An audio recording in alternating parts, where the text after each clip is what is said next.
cosas pequeñitas, que sepan las cosas que se sobreponen ante todo. E igualmente este capitulito, este último capitulito del hemisemestre, es un poco más teórico es un poco más teórico prácticamente de lo que les voy a dar ahorita. El sistema genital femenino es un poco complejo, es más complejo que el masculino, como les había mencionado anteriormente. Y lo que vamos a ver no son tanto placas, pero son algunas cosas que me interesa que sepan un poco de definición y todo eso.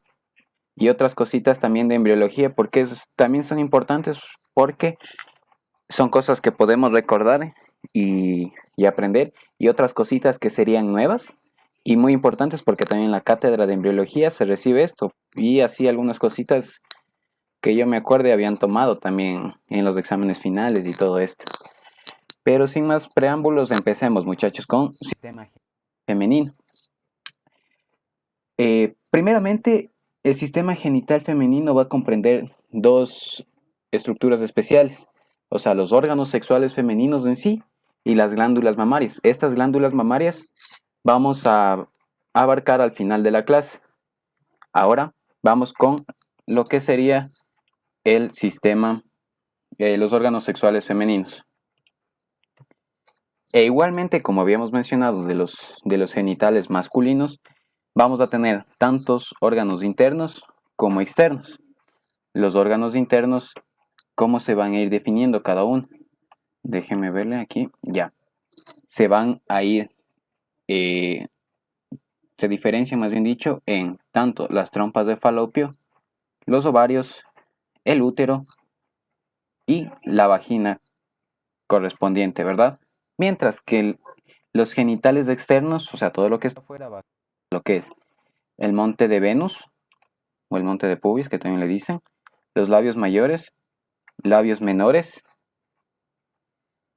Vamos a encontrar también las glándulas, estas glandulitas, las glándulas vestibulares mayores, que serían también las de Bartolini, como también las glándulas vestibulares menores, que también los denominan glándulas de Skene, y el correspondiente clítoris, ¿verdad? Entonces tenemos esta partecita introductoria.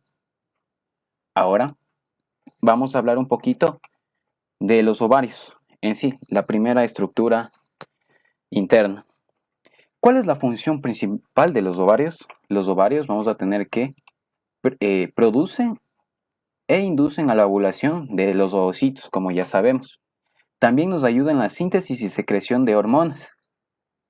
El ovario en sí está fijado a la superficie posterior del ligamento ancho del útero, o sea, el mesovario, donde se encuentra con su hilo ovárico. Esto es un poco más de anatomía que sepan, pero es un poco teórico, que también es vital importancia que sepan lo introductorio, así. Pero como ya saben, más me importa un poco lo histológico. Y lo importante de esto es que está recubierta por un epitelio simple cúbico. Como podemos ver aquí, toda esta imagencita es la de un ovario. Y como podemos ver aquí, todo esto lo que está arribita es su epitelio. Va a estar recubierta por un epitelio simple cúbico. Ojo con eso, muchachos. Vamos a tener la primera característica de los ovarios. E igualmente los ovarios se van a dividir en dos porciones, en una médula y en una corteza. La médula, que es todo esto de aquí bajito, sería todo lo que contiene tejido conectivo, y su corteza, en donde contiene un estroma conjuntamente con sus folículos ováricos. Sería todo este segmentito. Y aquí arribita sería su epitelio, ¿verdad? Una corteza que incluye su estroma, todo su tejido conectivo, ¿verdad? Donde incluyen folículos ováricos, que estos serían, y ya vamos a ir viendo un poquito de estos folículos ováricos en sí. Ahora, muchachos, como sabemos, todo este proceso es un desarrollo de estos folículos. Sabemos que principalmente se dividen estos folículos en folículos primordiales, folículos primarios, secundarios y terciarios, ¿verdad? Todo esto es un desarrollo que implica un crecimiento de estos, ¿verdad? Entonces vamos a ir viendo de un poquito a poquito y las características histológicas de cada una de estas. Vamos a tener primeramente a los folículos primordiales. Estos folículos primordiales van a contener se compone de un único ovocito que tendríamos aquí, si ven lo que está por dentro, y de células epiteliales, o sea, unas células aplanadas que también lo dicen, a las que les denominamos células foliculares, ¿verdad? Sería todo el segmentito verde, estas células foliculares. Y como por ende les había dicho que es un proceso, un desarrollo de esto, un crecimiento, vamos a tener que es importante al ojo humano ir viéndole en el microscopio su tamaño. Así también podemos irle diferenciando a lo que vemos en el microscopio. Por ende tenemos que miden alrededor de 35 micras y su núcleo es alrededor igualmente de 15 micras. Entonces tenemos el primer folículo, el folículo primordial. E igualmente vamos a ir repasándoles los tres diferentes folículos. Ojo, lo que me importa es que quiero que vean que esto se ve tanto por las células foliculares que mantiene y su tamaño. Vamos con la siguiente partecita. Vamos con el folículo primario. El folículo, como sabemos, con toda la maduración y todo esto, estas células crecen hasta tornarse cúbicas y luego cilíndricas, como podemos ver aquí. Todo esto, todo este segmentito, los folículos primarios. Las células de la granulosa aquí van a formar un epitelio estratificado, como podemos ver. Todo este segmento sería, espérame, todo este segmento serían las células de la granulosa, un epitelio estratificado. Después vamos a tener que se forma una zona, la zona pelúcida. Esta zona pelúcida, como podemos ver aquí, separa al ovocito de la granulosa. Como podemos ver aquí, separa lo que está dentro es el ovocito y lo por fuera sería la capa granulosa. ¿Qué está compuesta esta zona pelúcida? Como sabemos, está compuesta por glucoproteínas. Y vamos a tener que todas las células del estroma, o sea, todo lo que está por fuera, todo esto, van a formar una capa denominada que sería la teca folicular. La teca folicular, como podemos ver aquí. Todo este segmento sería la teca folicular, ¿verdad? Y más adelante estas se van a ir estructurando. Como ven, el folículo ovárico empieza a crecer un poquito, ya tiene un tamaño más grandecito que el otro. Esta es una plaquita del internet, pero es la mejor, es igualita, se ve a una placa de laboratorio, pero ya vamos a ir viendo sus diferencias de cada uno de cada segmento. Ahora, vimos el folículo primario, pasemos a los folículos secundarios. Aquí lo notable de esto es que empieza a crecer lo que sería un antro folicular, este espacio blanquecino. El antro folicular va a contener lo que es un líquido folicular viscoso con hialuronano importante de este líquido. El ovocito, teóricamente, al momento de un folículo secundario que va creciendo, el ovocito empieza a tomar una posición excéntrica. Sería más o menos así, el ovocito empieza a tomar una posición excéntrica, rodeado por lo que serían las células de la granulosa. Y estas células que rodean a este ovocito se las denomina el cúmulo óforo. ¿Así? Así. Esto es un poco más teórico para que tengan en cuenta. Y aquí lo importante de esta teca folicular que les había mencionado, que se había formado de todo el estroma, se va a diferenciar en una teca interna y una teca externa. Como sabemos, la teca interna, va a estar vascularizada, se torna vascularizada, mientras que la teca externa solo es de tejido conectivo, nada más. Alrededor de esto, como teníamos al inicio, alrededor de unas 35 micras empiezan a crecer, ya tiene alrededor de un tamaño de 100 micras. Como podemos ver, ya es más grandecita que las anteriores. Supongamos estas serían las folículos primordiales, un poco más pequeños. Ya vamos a ir viendo los tamaños relativos entre cada uno de estos. Si ven, pasando de 35 micras a pasar a 100 micras a un folículo secundario. Ahora vamos a ir viendo la siguiente partecita.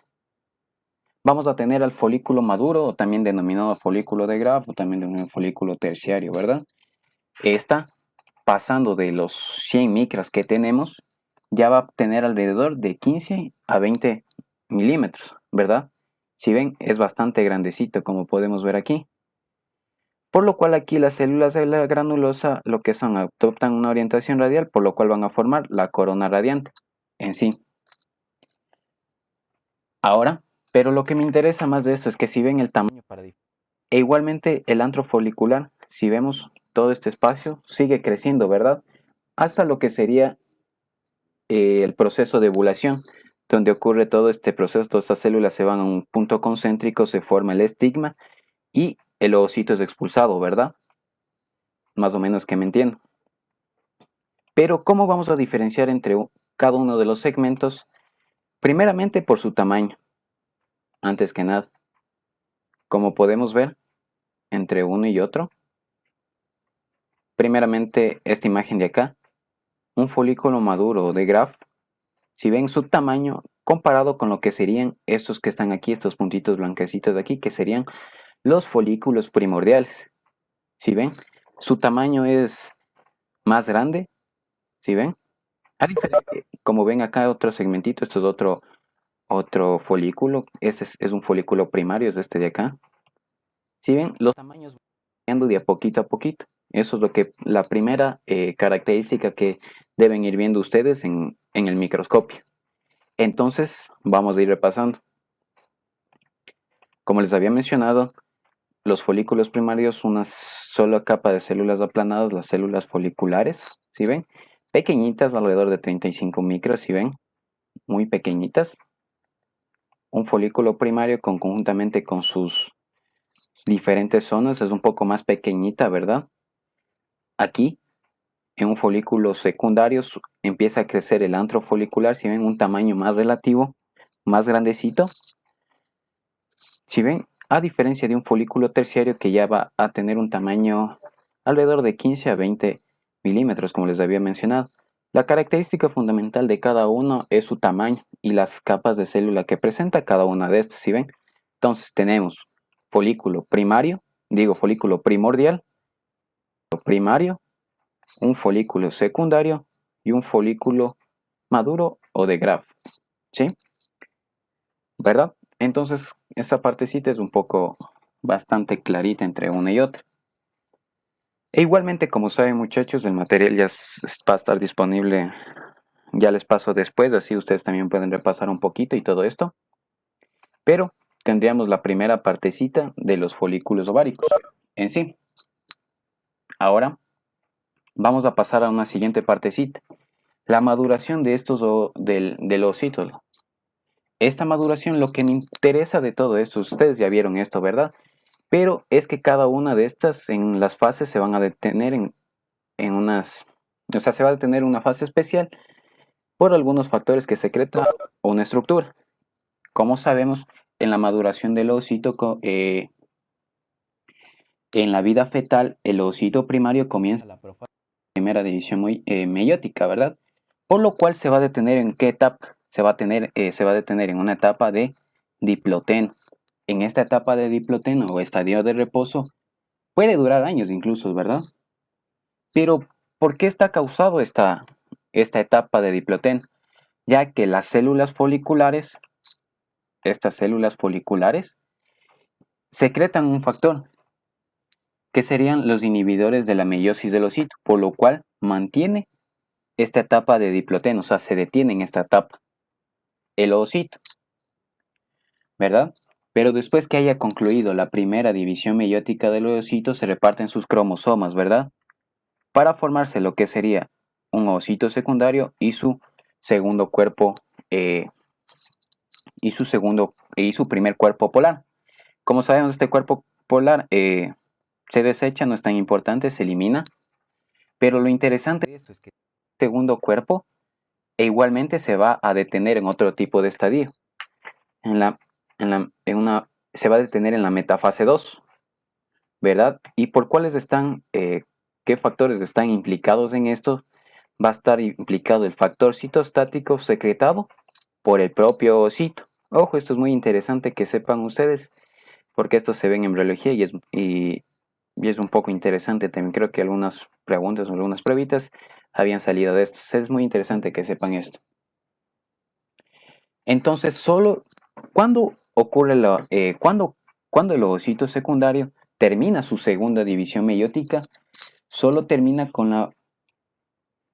la finalización de la segunda división meiótica, conjuntamente con su formación de su segundo cuerpo polar, es cuando ocurre la fecundación. Ojo con eso, es decir, después de su ovulación, como les había mencionado. Ocurre cuando hay fecundación, ojo con eso. Vamos entendiendo esta partecita, es muy importante, como les mencioné. Vamos con la siguiente. Muy importante que sepan esto también. Vamos con la atresia. La atresia es como dice su nombre, es un proceso degenerativo. Ojo, esto es un poco de teoría para que vayan entendiendo un poco del contexto de lo que les estoy hablando más despuesito. Alrededor, o sea, solo 400 ovocitos llegan a ovular en un periodo fértil, en toda la vida fértil de la mujer. Vamos a tener que estas células sexuales primordiales en su desarrollo aparecen primeramente en la cuarta semana, migran a su primorio ovárico hacia la sexta semana. Estas se diferencian a ogonios, después alrededor del segundo al quinto mes, vamos a tener que estos oogonios se diferenciaban a ositos primarios, como mencionado, y en el quinto mes lo característico de esto es que, o sea, en el quinto mes de vida intrauterina, la cantidad es alrededor de 7 millones, una cantidad bastante grande, ¿verdad? Vamos a tener que en su nacimiento hay alrededor de 1 millón de estos ositos y concluyendo tanto, o sea, después del nacimiento y en su pubertad, la cantidad de folículos primordiales, o sea, de que teníamos 1 millón al momento de nacimiento, solo tenemos alrededor de 300.000. ¿Y cuántas llegan a ovular? Alrededor de 400 en todo su periodo fértil. Ojo, eso es muy interesante saber para algunos que quisieran saber ese datito, algunos ginecólogos, es muy importante esto también. Vamos a tener que el comienzo de la menopausia solo existen escasos folículos primordiales por el proceso de atresia que está ocurriendo en el ovario. En sí, teniendo un poco de contexto de esto, vamos a ver cómo se forma el cuerpo lúteo. El cuerpo lúteo, como podemos ver, después de todo el proceso que les había dicho de la ovulación, que se forma el estigma, que ya sabemos, está tipo como pupito, explota y sale el óvulo, ¿verdad? Aquí toda esta luz colapsada se va a llenar de un líquido provisto de fibrina, a menudo de sangre, proveniente de lo que es la teca interna, como podemos ver todos estos segmentitos. Porque como les había mencionado, la teca se diferencia en teca interna y en teca externa. La teca interna es altamente vascularizada.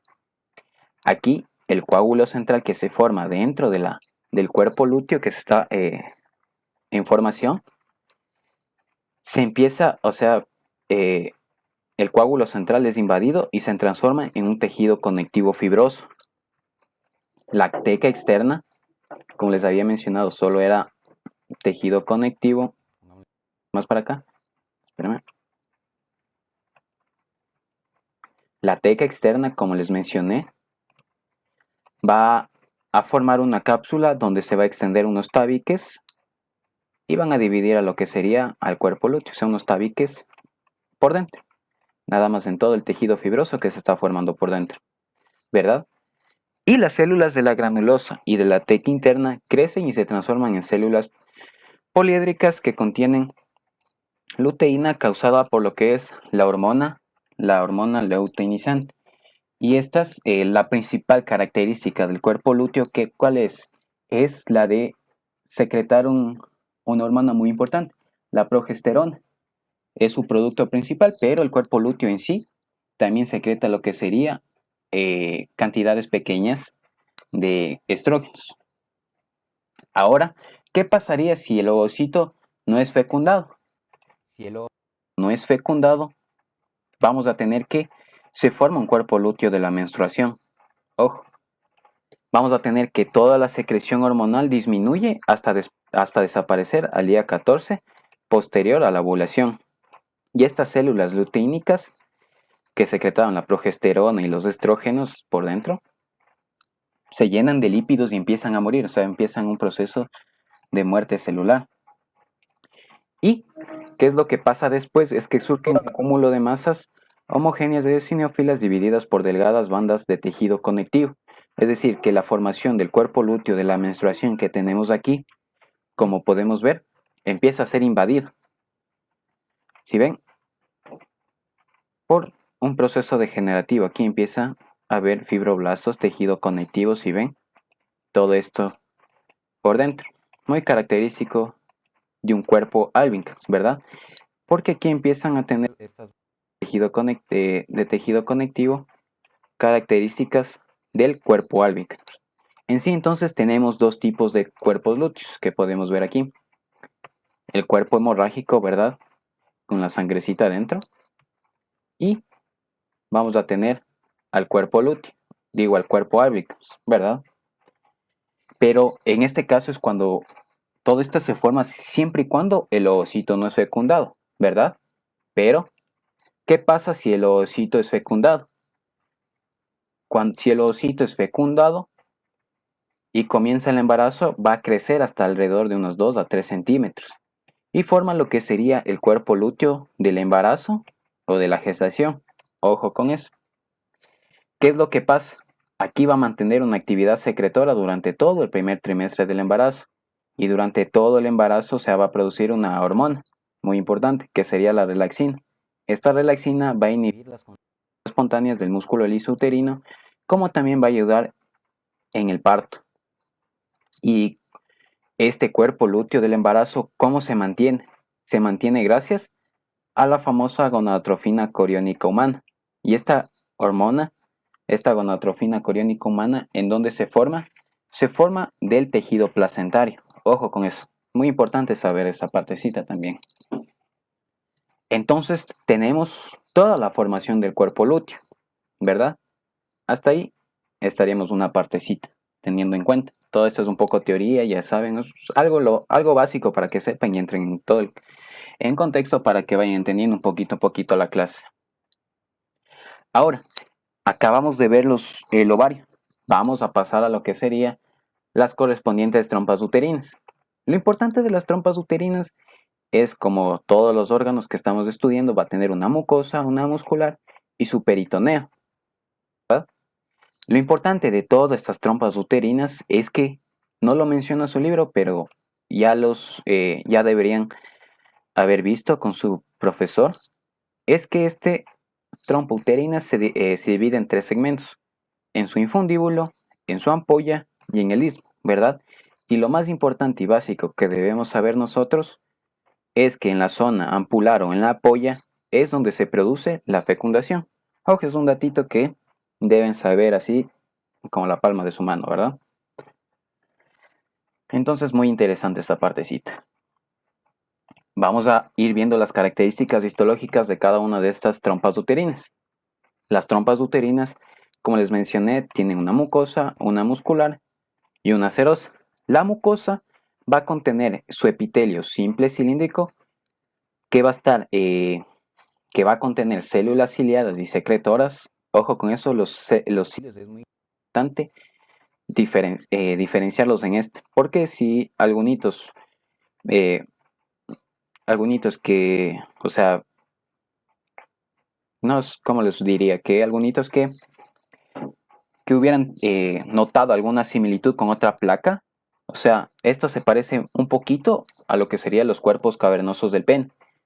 Un segmento casi similar, pero la característica de eso es su epitelio simple cilíndrico y de las células ciliadas. Ojo con eso, con más aumento se les nota eso y es característico de las trampas uterinas. Pero vamos a ir viendo sus características principales histológicas de estas.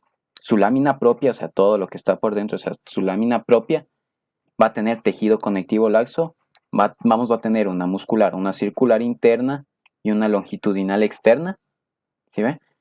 Y vamos a tener una serosa, o sea, todo el recubrimiento. Vamos a tener que es de mesotelio y tejido conectivo submesotelial en sí. Pero para que, como les digo, no se confundan ni malinterpreten las cosas, en sí casi estas trompas uterinas se podrían confundir con lo que serían los cuerpos cavernosos del pene. Como les dije, les había mencionado en la anterior clase, los cuerpos cavernosos estaban formados por estas cavernas revestidas por endotelio. Este es un epitelio simple cilíndrico, como podemos ver aquí. Es un poco alto, no tengo una imagencita un poco más altita, pero se la puede distinguir entre una y otra.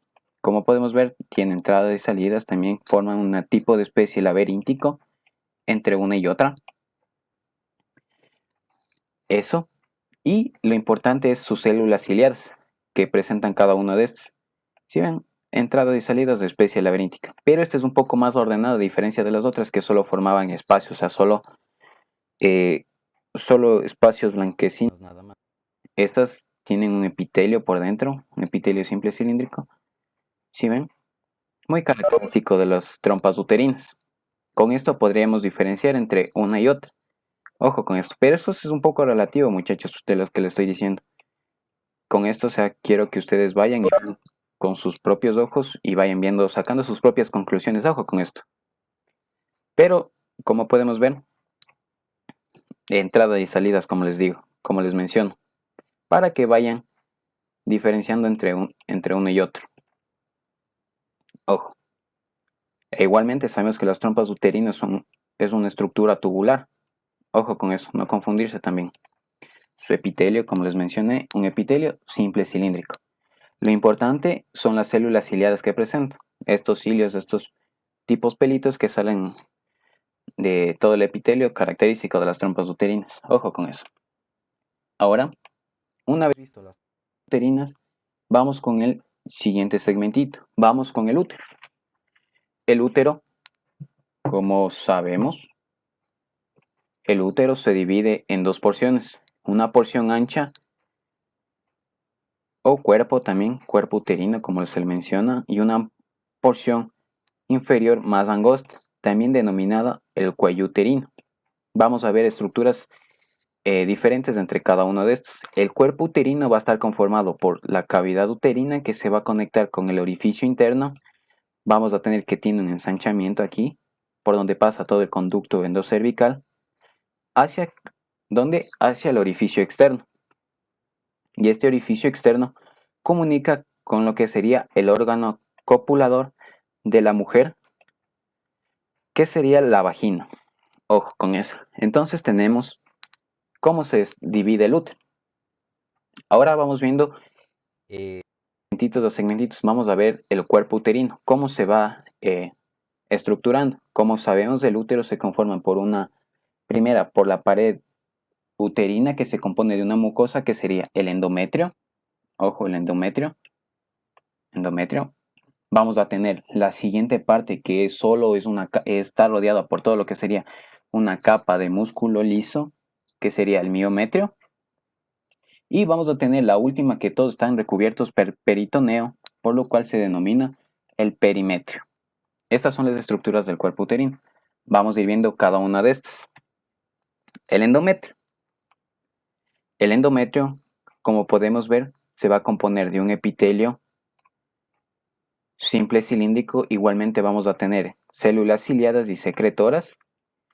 Y debajo de esto vamos a tener que se compone de lo que sería una capa de tejido conectivo. Todo esto sería el estroma, ¿verdad?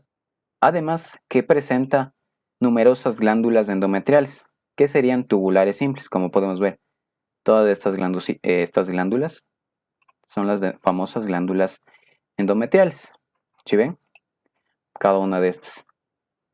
Como sabemos, en el endometrio vamos a tener dos tipos de capas. Una capa basal y una capa funcional. Una capa basal más celular, por lo cual va a mostrar una escasa o ninguna modificación cíclica, ¿verdad? Y como sabemos, en la capa funcional, esta es la que muestra modificaciones cíclicas, por lo cual esta es la parte que es eliminada durante cada menstruación. Ojo con eso. Entonces tenemos la característica del endometrio. Ya vamos a ir viendo. Pero lo más importante es que su capa funcional es la que se elimina durante cada menstruación. Ojo. Vamos a ir viendo un poquito a poquito de estas modificaciones cíclicas del endometrio. Vamos a pasar con la siguiente parte. Esto es muy importante también porque se ve otra característica del útero. cómo está irrigado todo lo que sería el endometrio, o sea, el útero más bien dicho. Como podemos ver aquí, las arterias uterinas con otro color. Estas arterias uterinas van a penetrar para, más bien dicho, transcurren a todo lo que sería el borde del útero, como podemos ver aquí. Estas arterias uterinas, y estas emiten ramas, como podemos ver. Esta emisión de ramas para transformarse en lo que sería en las arterias arqueadas o también denominadas arterias arcuatas, como lo menciona su libro. Si ven, va a estar por penetra toda la capa principal que sería el miometrio. Si ven, estas arterias arcuatas emiten otras ramas, que serían las arterias radiales, ¿verdad? Si ven, estas arterias radiales se dirigen hacia el endometrio, como podemos ver. Lo cual donde al momento de que entran al endometrio, si ven, estas empiezan a cambiar de nombre. Cambian de nombre ¿por cuál? Por arterias espirales o arterias también que se denominan helicoidales, como podemos ver, una vez que entran hacia la parte basal del endometrio. Y estas arterias en espiral también emiten varias ramas menores, en lo que sería en su primera parte del recorrido del endometrio, que serían unas arterias pequeñitas que no los menciono aquí, que serían las arterias basales. Estas de aquí, en la parte basal del endometrio. Y lo importante es que las arterias basales, estas arterias espirales o helicoidales, es que no se anastomosan. Hola. Perdón.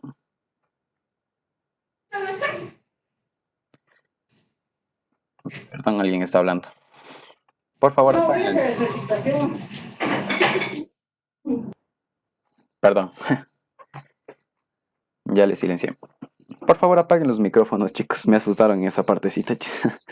Ahora, como les estaba mencionando, las arterias, estas arterias espirales o helicoidales, como mantenemos aquí, estas no se anastomosan entre sí, por lo cual son arterias terminales funcionales. Ojo, esto es muy importante saber de este tipo de arterias. Ahora, ¿cómo se vería en una placa histológica correspondiente? Las arterias, como dicen, no son más que arterias. Sí. Sigue tocando, hijito. Me dijo tonto, pero fuerte. Perdón.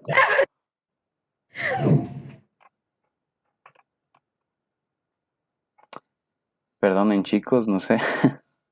Están hablando ahí. Pero bueno. No sé qué pasará con eso tampoco. Pero bueno. Apaguen el micrófono, por favor, chicos. Odalis ve que está ahí hablando.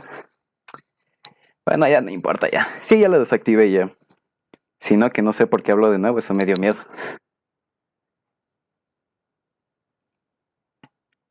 Ya bueno, muchachos. ¿Cómo se ve en una placa histológica en sí? No son más que arterias, arteriolas en sí. Si ven todos estos segmentitos en la capa basal de lo que sería todo lo del endometrio, estas arterias ¿sí ven? No es tan relevante, pero sí se ve en lo que sería en la placa histológica. Y como podemos ver aquí, las glándulas endometriales. ¿Sí ven? Cada uno de estos segmentos. ¿Sí ven? Las glándulas endometriales. Muy característico. O sea, esta partecita no es tan relevante, pero sí vale la pena mencionarlas, porque sí se ve. Ahora vamos con las modificaciones cíclicas del endometrio. Como sabemos, las modificaciones cíclicas del endometrio están todo el ciclo menstrual. Primeramente, ¿cómo se le define al ciclo menstrual? Este ciclo menstrual dura alrededor de 28 días y se define como el periodo desde el primer día de una menstruación, ¿sí o qué? Desde el primer día de una menstruación hasta el primer día de la menstruación siguiente. O sea, todo esto abarca lo que sería el ciclo menstrual. E igualmente vamos a tener dividido en tres fases. Vamos a tener su primera fase, la fase folicular, La fase folicular coincide con el crecimiento folicular, o sea, el desarrollo de todos los folículos del ovario, conjuntamente con su secreción de estrógenos ováricos, por lo cual a esta fase folicular también se le denomina fase proliferativa. Ojo, son los mismos términos, no se vayan a confundir fase folicular o fase proliferativa, ¿verdad? Vamos a tener la siguiente, la fase luteínica o fase lútea. Esta, como lo dice su nombre, va a ser con la formación del cuerpo lúteo de lo que hablamos, y su presencia en el ovario también se denomina fase secretora, fase luteínica o también denominada fase secretora. Y como hablamos de la menstruación, la fase menstrual es cuando se elimina la capa funcional y sangra por ende el endometrio. Ojo con eso. ¿Y cómo vamos a ir viéndole en una placa histológica estas fases? Vamos ahí. La fase folicular o fase proliferativa, como tenemos, aquí su mucosa va a crecer alrededor de 1 a 3 milímetros. Todo esto es inducida por los estrógenos. Ojo, se observan abundantes mitosis y vamos a tener que estas celulitas se van a transformar se tornan a un epitelio cilíndrico alto, por lo cual se van a alargar las glándulas, como podemos ver, y estas glandulitas van a tener un transcurso recto. Son rectas, como podemos ver, a diferencias de la siguiente, de una fase secretora que ya vamos a ir a ver. Pero primero, esta partecita quiero que entiendan. Van a tener las glándulas endometriales todo un transcurso recto. Si ven, entre una y otra, tienen un transcurso recto. ¿Sí ven? En una fase proliferativa o una fase folicular. Ojo con eso. Pasando a la siguiente, la fase luteínica o secretora. Su mucosa va a crecer alrededor de 6 a 7 milímetros. Las glándulas de aquí se tornan cada vez más sinuosas, si ven. Tienen esta característica, más sinuosas. Por lo cual aquí su epitelio va a tener el epitelio es cúbico con su superficie luminal irregular, como podemos ver aquí. Todo tiene un transcurso sinuoso, tortuoso también. Y aquí lo interesante de esto es que las arterias en espiral se tornan más grandes, o sea, aumentan su calibre, como podemos ver. Pero lo importante de esto es las glándulas endometriales. Como ven, su transcurso es tortuoso, si ven, a diferencia de las anteriores que eran rectas. Como vamos a ir a ver en esta imagencita de aquí. Si ven, entre una y otra, las diferentes fases del endometrio. Si ven, tenemos una fase proliferativa, las se tornan más rectitas. Si ven, a diferencia de una fase secretora o luteínica, o fase luteínica también, si ven, el transcurso de las glándulas endometriales se tornan un poco más sinuosas, más tortuosas, si ven, entre una y otra. Entonces tenemos otra placa característica de estas. ¿Sí ven? Entre una y otra. Entonces tenemos una fase proliferativa o folicular y tenemos la otra fase que sería secretora o luteínica. Ojo con eso. Tenemos estas dos partecitas. Hemos hablado un poquito de esta fase. Ahora vamos con la siguiente fase, la fase menstrual. Esta fase menstrual, por ende, se da como la rotura de las paredes de las arterias en espiral. Conjuntamente todo lo que es la sangre y sus restos endometriales, o sea, de la capa funcional o no la basal, son eliminados. Por lo cual es importante saber cuánto es la pérdida normal de sangre en un periodo, en una fase menstrual de la mujer. Es alrededor de 30 mililitros. Otros libros lo tienen más o menos en ese rango, pero su libro lo menciona en este rango, más bien dicho. Es importante saber esta pérdida normal de sangre en una menstruación de la mujer. Ojo. Una vez visto esto, vamos con la siguiente partecita. Vamos con lo que sería el cuello del útero. Vamos bajando del siguiente segmento. Si ok, vimos el cuerpo, todo esto estaba conformado por el cuerpo, vamos con la mucosa del cuello uterino. Aquí cambia un poquito. Aquí va a tener un epitelio cilíndrico alto y igualmente se va a componer de células secretoras y células ciliadas. Pero lo importante, o sea, todo esto es el endocervix. Ojo con esto, endocervix, endo de lo que está dentro y exo lo que está afuera. Entre una y otra. Vamos a tener al exocervix. Al exocervix, aquí ya cambia, ¿verdad? De un epitelio cilíndrico a un epitelio estratificado, que sería correspondiente del exocervix.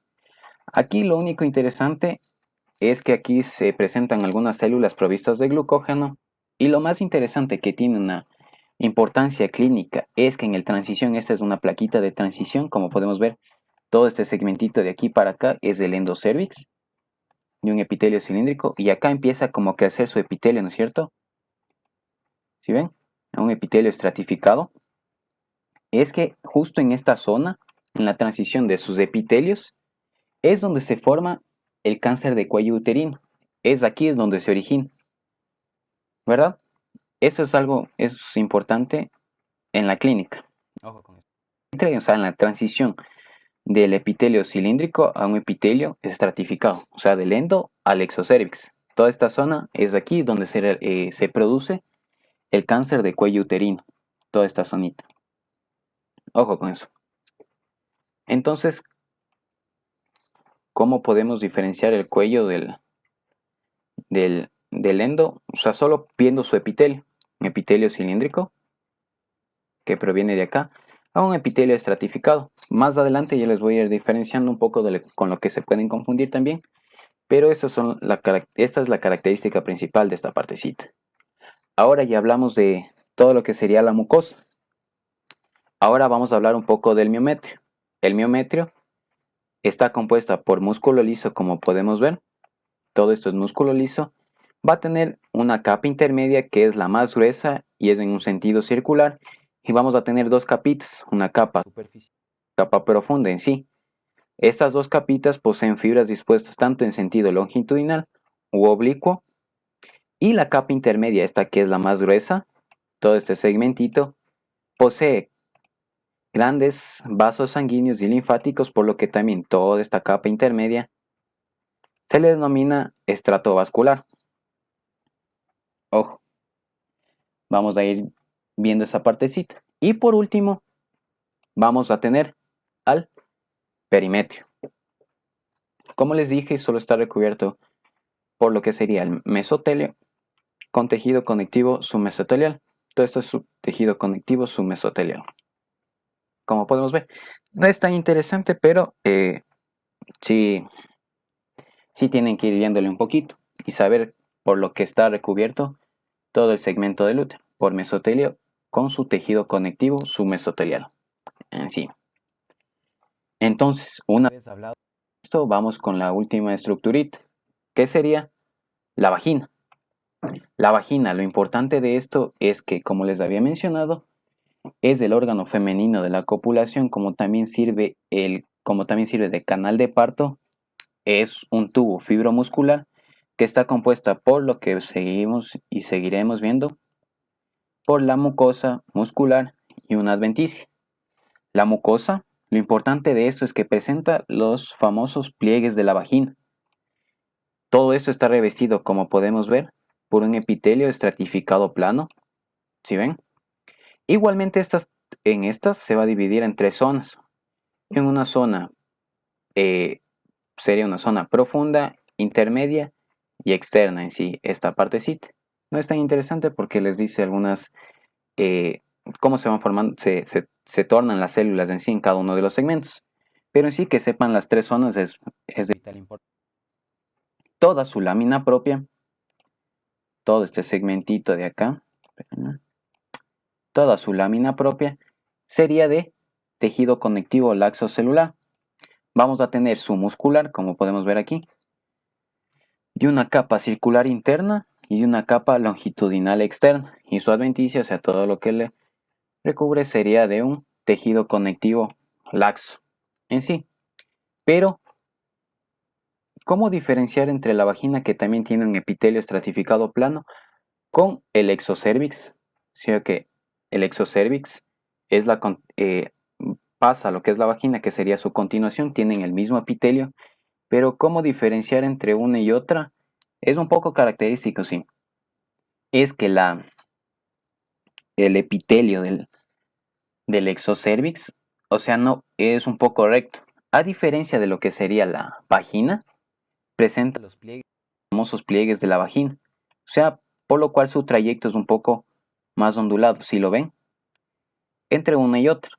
Esto sí es un poco relativo para que vayan viendo en una placa histológica, pero es de vital importancia que sepan esta partecita.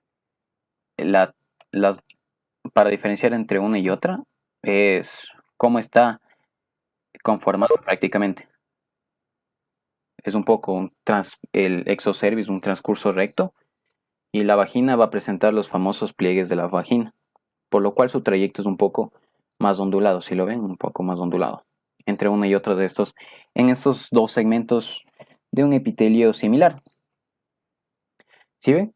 Entonces esto sería eh, lo más primordial de esta partecita.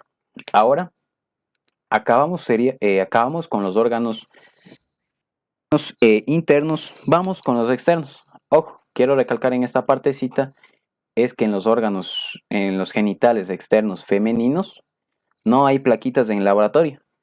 Pero como les digo, es de vital importancia saber cómo está conformado cada uno de estos. Vamos a ir hablando de poquito en poquito. Los labios mayores, como podemos ver, son pliegues cutáneos con gran cantidad de tejido adiposo.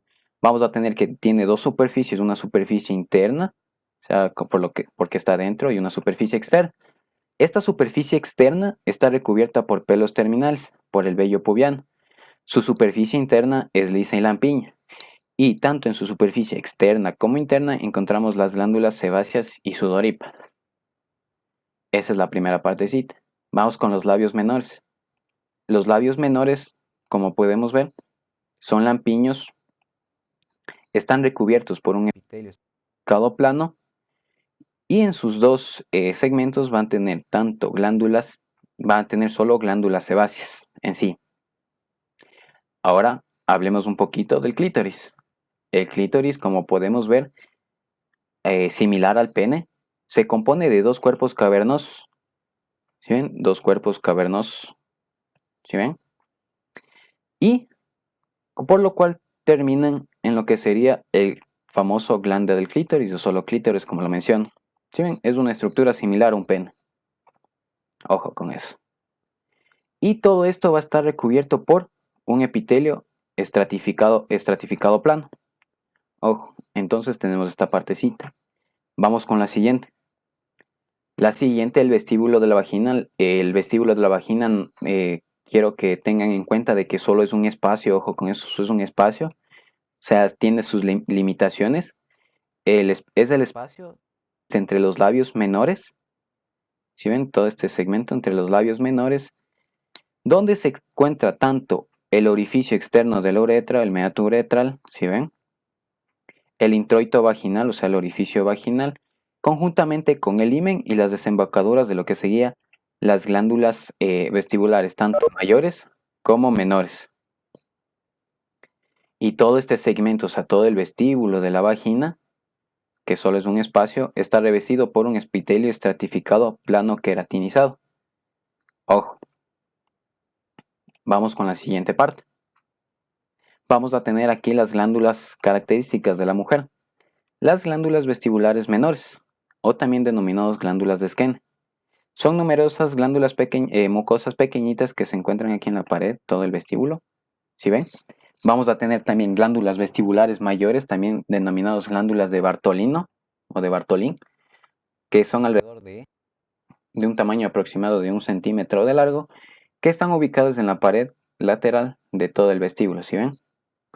Vamos a tener el himen, como sabemos, el himen es es un delgado pliegue mucoso que que es una capa, más bien dicho, de tejido conectivo revestidos por epitelio estratificado plano. Ojo, no tenemos estas plaquitas, pero es importante saber esta parte. Y el monte de pubis, ojo, no es más que una región superficial adiposa, que en algunas mujeres, debido a las hormonas, tienen, se podría decir, tienen una mayor cantidad de adipocitos. ¿Sí ven? Esta imagen solo es para, esta imagen es más bien dicho sacada del internet, de lo cual, o sea, se hace una operación para disminuir el volumen del monte de pubis, o también denominado el monte de Venus. Ojo, pero lo importante es que es una región superficial en sí. ¿Verdad, muchachos? Entonces, con esto concluiríamos la primera partecita. No sé si tienen alguna duda, alguna pregunta, algo que recalcar, algo que, si está todo claro, muchachos. Con esto acabaríamos los órganos sexuales femeninos. Pasaríamos a lo que sería las glándulas mamarias en sí. No sé si tienen alguna duda, alguna pregunta. Si está todo claro, muchachos, algo que repetir. Ya saben, estoy dispuesto a repetirle. No, muchachos, nada.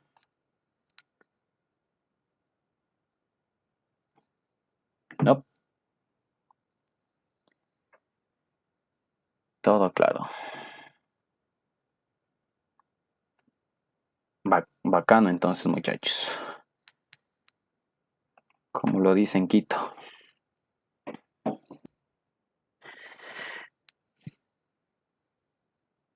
Entonces pasemos a la siguiente partecita, muchachos. Ahí mi celular. Vamos entonces a pasar un poco a las glándulas mamarias. Como sabemos, las glándulas mamarias es un cuerpo glandular par ubicado entre abundante grasa y tejido conectivo en toda la región de la mama. ¿Sí ven? Órganos pares. Lo importante de esto es que vamos a tener vamos a tener tejido conectivo y abundante grasa o adipocitos también, característicos de las glándulas mamarias. Vamos a ir viendo características histológicas de cada uno de estos. Como podemos ver, una estructura glandular, ¿sí ven? Y todo esto sería su tejido conectivo conjuntamente con los adipocitos que presenta. Vamos a ir viendo un poco, vamos a hablar un poco de la histiogénesis de las glándulas mamarias. Como sabemos, en el desarrollo fetal se forman primeramente como crestas o líneas mamarias. Estas, o sea, todos estos engrosamientos de las líneas, ¿sí ven? Van tanto desde la región de la axila hasta la región inguinal, ¿sí ven? Dos crestas mamarias, por lo cual en el ser humano todas estas involucionan y solo quedan como tipo brotecitos en lo que sería la región pectoral para formar lo que serían las glándulas mamarias en sí. Todo lo demás involuciona. Entonces, ¿cómo vamos a ir viéndole un poquito? Esto es interesante ya que esto se le ve en embriología 2 y es muy importante que sepan, todo esto se origina del ectodermo superficial. Hacia la mitad de la vida fetal aparecen lo que serían unos 20 brotes secundarios, o sea, estos cordones epiteliales que después, como sabemos, los cordones epiteliales son así, es un tubo cerrado. Después de esta se canalizan y se transforman en verdaderos conductos. Todo este segmento desaparece y se forman en los conductos, ¿verdad? Después todo este mesénquima dérmico pericanalicular, o sea, todo lo que le está rodeando estos brotes epidérmicos, se va a diferenciar tanto en un tejido conectivo laxo. Este tejido conectivo laxo va a rodear lo que serían los conductos y sus ramificaciones, y el tejido conectivo denso, esto va a formar los tabiques y lo va a dividir a lo que sería a la glándula en lóbulos. Ya vamos a ir viendo. Al nacer, lo importante de esto es que al nacer esta leche de brujas que se le denomina es una primera secreción que tiene la niña al momento de nacer, que se le podría decir, por lo cual se denomina leche de brujas, por lo cual está inducida por los estrógenos en sí al nacer. Es una pequeña secreción que sale al momento de nacer en una mujer, ¿verdad? Vamos a tener la siguiente en la pubertad. va a estar en la pubertad, que va a estar inducida tanto por sus estrógenos, la hormona de crecimiento de los ovarios, y la hipófisis va a conducir a todo el desarrollo del sistema de conductos, que ya vamos a ir viendo de poco en poquito cómo se va a ir formando cada uno de estos segmentos. Ahora vamos a ir a hablar un poquito del pezón y la aureola mamaria. Eso de la histogénesis es muy importante porque les había mencionado que se le ve en embriología tipo 2 y en el examen, me acuerdo que había rendido yo, salió 2 preguntitas de esto, de semanas y todo esto. Un poco tediosito para ustedes en embriología 2 a verse algunas semanitas. Eso sí era feito. Pero bueno, es importante saber esa parte. El pezón y la areola mamaria. Como sabemos, del pezón es esto y todo lo que le rodea sería la areola mamaria. Tanto el pezón como la areola, si ven, los dos segmentos están revestidos por un epitelio estratificado plano. El pezón en sí contiene, lo importante es que contiene gran cantidad de lo que es músculo liso, en disposiciones circunferencial y longitudinal. Importante, ¿por qué? Porque al momento de lo que sería la contracción de este músculo liso del pezón, se produce la erección, o sea, la erección del pezón. Ojo, tenemos este segmentito. Y vamos a tener otra estructura importante dentro de lo que sería toda la areola. Vamos a tener estas glandulitas muy importantes, unas glandulitas, que serían las glándulas areolares o las de Montgomery.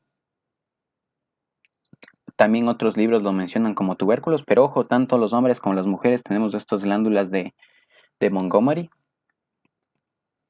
¿Cómo podemos...? Ay, perdón, se fue de más. ¿Cómo podemos ver? Las glándulas areolares o de Montgomery producen secreción con abundante grasa, por lo cual va a proteger a la areola durante la lactación. Si ven, son glándulas sebáceas modificadas, como podemos ver.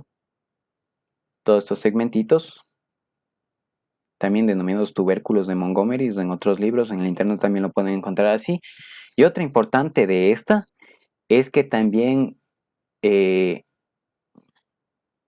ayudan a proteger también a toda la región del pezón como de la areola, secretando en algunas sustancias antimicrobianas, manteniendo así la protección de la de región, que sería la areola y el pezón, como también protege a la areola durante la lactación. Ojo. Y no solo eso encontramos en la areola, también vamos a encontrar glándulas sudoríparas, endocrinas y apocrinas, como también glándulas sebáceas. Pero lo más interesante es cómo identificar una glándula de Montgomery o glándulas areolares, como podemos ver aquí. ¿Sí ven? Muy característico del pezón. Lo importante de esto es que en una placa histológica, ya les voy a mencionar más después, más adelante, es que alrededor está rodeado por tejido conectivo. Y eso lo diferencia, o sea, tejido conectivo denso, y eso lo diferencia de cualquier otra estructura que podemos tener en todo el laboratorio histológico. Pero vamos a ir viéndole un poquito más adelante para que me vayan entendiendo. Las características histológicas, como les había mencionado, todos estos están compuestos por alrededor de 20 lóbulos separados por tejido interlobular denso y tejido adiposo. Es muy importante. Como les había mencionado algunas anteriores clases, interlobular, o sea que está entre dos lóbulos, e intra, o sea, inter así entre dos lóbulos, e intra, si es que menciona intra, para que no se vayan confundiendo, es que está por dentro de los lóbulos. Ojo, para que no se confunda. Intra por dentro e inter inter entre los dos lóbulos. Ojo con eso. Es algo que deben, eh, eh, más bien dicho, deben saber, o sea, deben definir entre uno y otros segmentos para que no se vayan confundiendo. Porque vamos a tener que se subdivide en estos segmentos. Este tejido, uno puede ser tejido conectivo denso y otro puede ser tejido conectivo laxo, como ya vamos a ir viendo. Como dice su característica histológica, todo esto que podemos ver está compuesto por lo que sería tejido conectivo denso, además de todo este espacio en blanco que podemos ver aquí abajito. ¿Sí ven? Son células adipositas, o sea, tejido adiposo en sí. ¿Y cómo están conformados estos lóbulos? estos lóbulos, para que no se me pierdan, estos lóbulos están conformados por lobulillos. Ojo, como les había mencionado, emiten tabiques de tejido conectivo para dividirle a los lóbulos en lobulillos. Y esto es un lobulillo, ¿verdad? Este lobulillo está conformado por dentro también por grupos de porciones secretoras, a sus conductos secretores y sus alvéolos. Los alvéolos, las porciones pequeñitas que podemos encontrar aquí.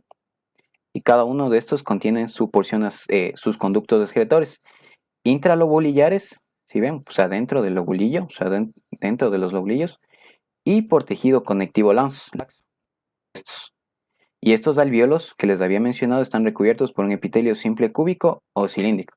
Ya vamos a ir viendo un poquito de esta parte para que me vayan entendiendo lo que les mencioné. Estos conductos excretores, como podemos ver, cada lóbulo contiene, si ven, todo esto es un lóbulo, todo esto es segmento. Cada lóbulo, vamos a ponerle por acá, cada lóbulo contiene una glándula independiente cuyo conducto excretor es el conducto galactóforo. O también en otros libros que lo mencionan, que sería el ducto lactífero, ¿verdad? Entonces, esta también va a seguir su segmento, posee una desembocadura, por lo cual en un segmento se va a ensanchar.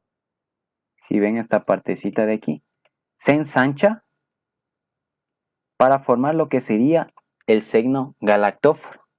Ojo, se ensancha esta partecita de conducto para irse hacia dónde, hacia la abertura del pezón. Entonces tenemos el ducto, o sea, el conducto galactóforo que está recubierto por un epitelio estratificado plano. Vamos a pasar hacia el seno galactóforo que va a tener un epitelio biestratificado cúbico o cilíndrico. Y vamos a tener otros conductitos.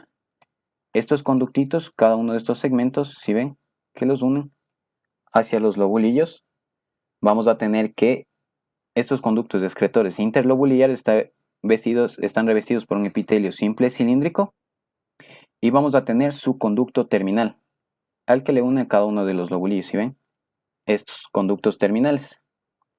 Y estos se comunican a la vez por los conductillos intralobulillares por un epitelio simple cilíndrico bajo a cúbico, como podemos ver. Entonces vamos repitiendo un poquito de la partecita. Salen, ¿no es cierto?, primeramente, de estos lobulillos. ¿Sí ven?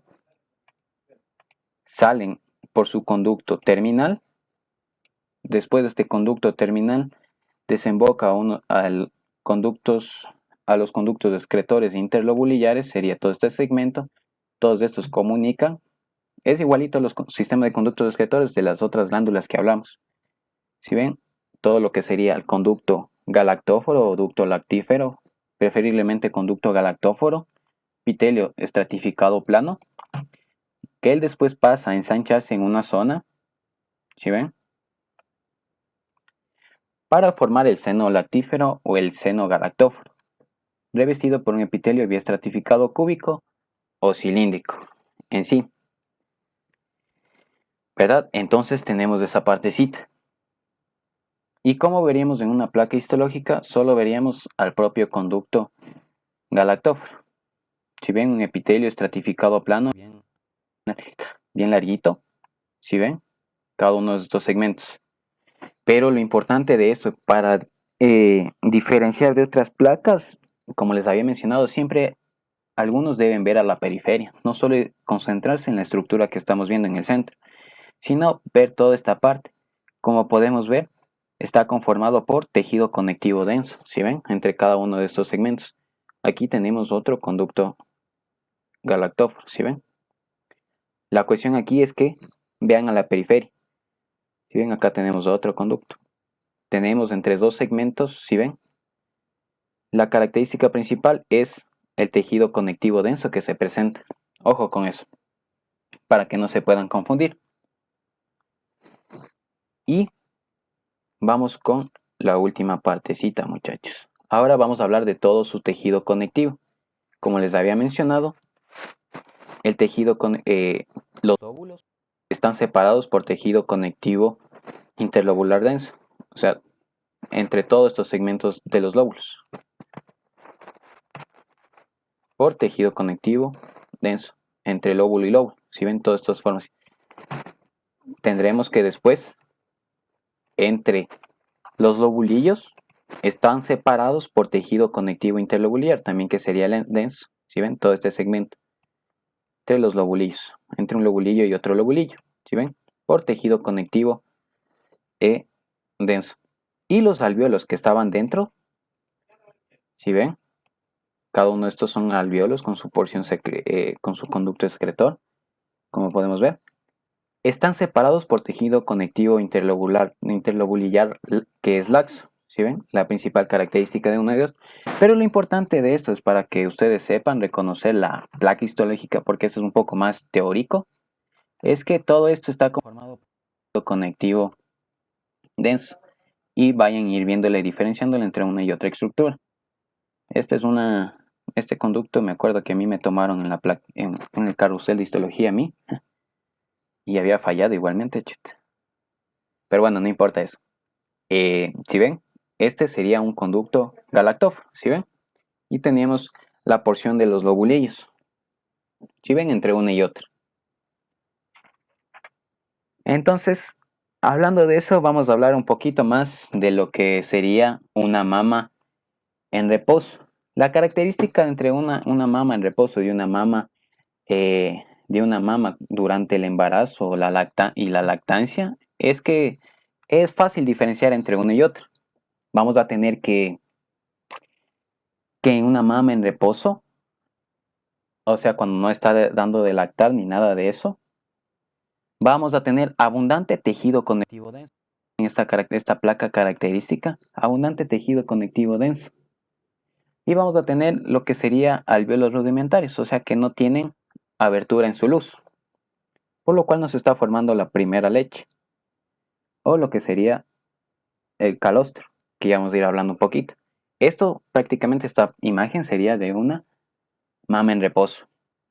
A diferencia de lo que sería una mama durante el embarazo, la lactancia, en el primer trimestre del embarazo, o sea, de todo esto, hay un incremento de todos estos conductos excretores. O sea, vamos a ver full conductos en sí que se están formando. Todos estos conductos incrementan en la cantidad del sistema de los conductos excretores. Por lo cual, hacia la segunda mitad del embarazo, estos alvéolos se ensanchan y adquieren luz, a diferencia de una mama en reposo que les dije que eran rudimentarios. O sea, estos se ensanchan y empiezan a tener la primera secreción, o lo que sería el calostro, la primera leche, ¿verdad? Entonces tendríamos esa diferencia entre una y otra, entre una mama en reposo y una mama en lactancia. O sea, que se aumenta tanto sus alvéolos como sus conductos excretores. O sea, va a haber una cantidad enorme de lo que serían sus conductos. ¿Sí ven? O sea, desde el punto de vista histológico, como les mencioné, se caracteriza la mama en lactancia por grandes cantidades crecientes de tejido glandular y decrecientes de lo que sería todo el tejido conectivo. O sea, también de adipocitos. O sea, todo este tejido va desapareciendo y va ocupando lo que sería el tejido glandular en sí. ¿Sí ven? Entre una y otra.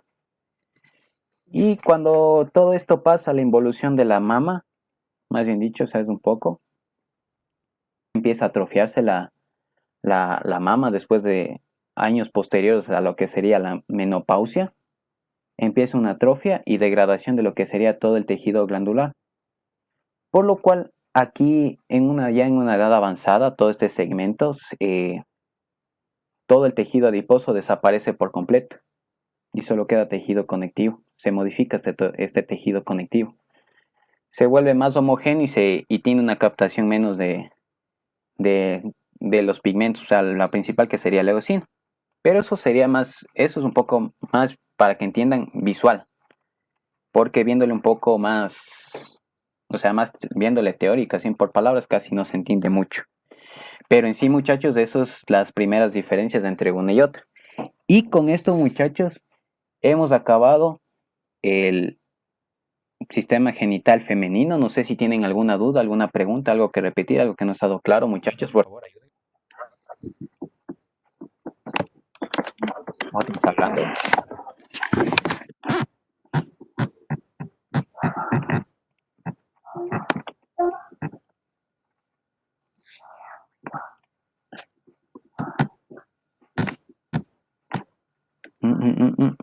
¿Tienen dudas? ¿Tienen preguntas, muchachos? Espérenme. Ya ahí. Eso. Ahí ya le silencié. Pero bueno, muchachos, ¿tienen alguna duda, alguna pregunta? Con esto acabaríamos lo que sería el primer hemisemestre del, de- del semestre de la cátedra de Histología 2. Un poco bastante extensa y se supone que esta semana y la otra ya acabaríamos el semestre prácticamente. Igualmente dándole cosas básicas y sencillas para que ustedes vayan entendiendo de poco a poco. Como ya saben, el material y todo esto les va a pasar para que ustedes entiendan y todo esto.